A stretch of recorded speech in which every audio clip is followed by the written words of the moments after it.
say cheese. Cheese. Cheese, everyone.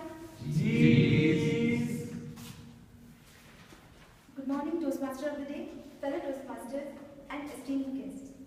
The first time I saw people taking pictures and I saw them saying cheese, I noticed that it automatically puts up a smile on their faces. In Asia, we also say yay and have V fingers like this. I believe that we should all use cheese or yay in our daily lives as well and smile more often. I'm sure many of us must have heard this song. When you smile, the whole world smiles with you. When you laugh, the sun comes shining through. Smiling is actually contagious. When you see someone smiling at you, you almost involuntarily tend to smile back. Now, as I said in my last speech about dance, that it is a form of communication, I will say the same thing about smile as well. Smiling is a form of communication. In fact, it is the most powerful means of expression. When you see someone smiling, you feel better and you feel more closer, friendly to that person. I remember my first meeting here in this club. The fellow members made me feel comfortable with their smiles. Words can be confusing, but smile is always convincing. Isn't that easy?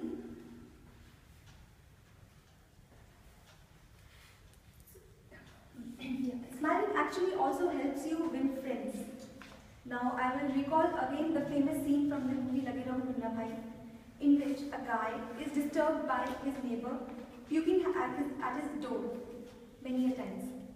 So he discusses that with Munna Bhai and he suggests him to smile at that person every time he pukes at his door. So he follows that, and over a period of time the neighbor realizes his mistake and apologizes to that guy. So easy it is, isn't it? Smiling is a very healthy exercise and a natural medicine. According to a study, when you smile, it not only changes your facial expressions, but also helps the brain produce endorphins. The endorphins help reduce the physical and emotional pain and increase a sense of well-being. It takes 17 muscles to smile and 43 muscles to frown. So why not smile more than frown? Smiling is the best natural cure for any emotional pain, be it a broken confidence, broken dreams, or even a broken heart. And when you are smiling, you actually tend to forget all your worries and tensions. You don't need to be happy to smile. On the contrary, if you smile, you will feel happy. Let's try a very small exercise. Everyone please look at the ceiling. Look at the ceiling. Look at the ceiling. Now smile. Smile more. Now try to think of something negative. Keep smiling and keep looking at the ceiling. Try to be unhappy. Keep smiling. Okay, you can come back. So did you all notice that it is really very difficult to be unhappy when you are smiling? Right? So next time when you feel low, just try the ceiling exercise. Doesn't it make you feel happy? And don't you like the way you feel? Okay. And how many of us like the TV show Comedy Night with Kapil? I also like him. Why do we all like him? Because he makes us smile and laugh, and we tend to forget all our worries and tensions. I remember in one of his episodes there was a doctor who came and she complimented him that instead of people coming to doctors, they should actually come to Kapil, and then they will be automatically be cured. Having said all of this, try to have a genuine smile and not fake smile.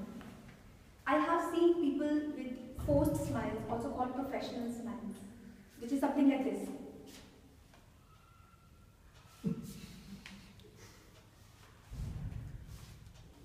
It is said that first impressions are the last impressions.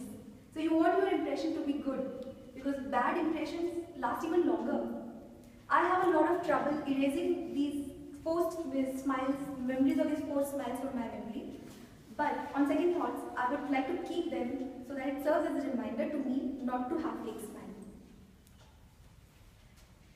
Friends, at the end, I would just like to say that when you smile, you shine like a diamond. Don't you want to be the person who enters a room and lights it up with your smile? Let's all smile and shine and keep on passing smiles to each other. So now, are all of you ready?